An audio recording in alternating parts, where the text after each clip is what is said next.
ఒక ఊర్లో ఒక నల్ల కుక్క ఉండేది. ఆ కుక్క భోజనం కోసం ఊర్లోని ప్రతి సందు ప్రతి ఇల్లు తిరిగి భోజనం కోసం వెతుక్కునేది.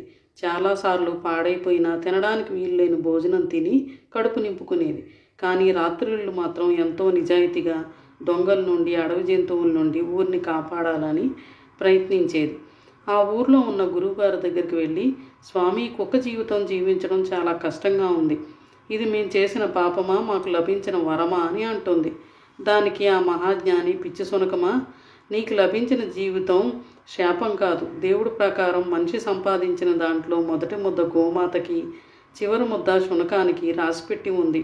మూర్ఖపు మనుషులకు అసలు కుక్కకు భోజనం పెట్టడం వలన ఎన్ని లాభాలున్నాయో తెలిస్తే అందరూ అదే పని చేస్తారు.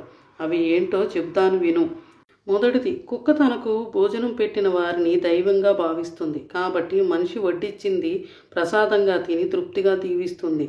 రెండవది, శునకం కాలభైరవ రూపం కాబట్టి శునకాన్ని ప్రసన్నం చేసుకున్న వారికి శని ప్రభావం తక్కువగా ఉంటుంది.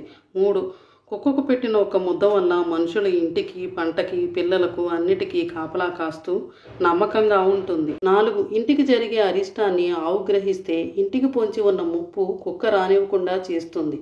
5, కుక్క ఒకే జంతువు మనిషి బాధని, కన్నీళ్లను కూడా చూసి అవి తొందరగా పోవాలని, నా యజమాని సంతోషంగా ఉండాలని మనస్ఫూర్తిగా కోరుకుంటుంది. 6, ఇంట్లో వాళ్ళు బయటికి వెళ్ళేటప్పుడు బాధపడుతూ తిరిగి వచ్చేటప్పుడు ఎంతో సంతోషపడి ఏకైక జంతువు కుక్క మాత్రమే.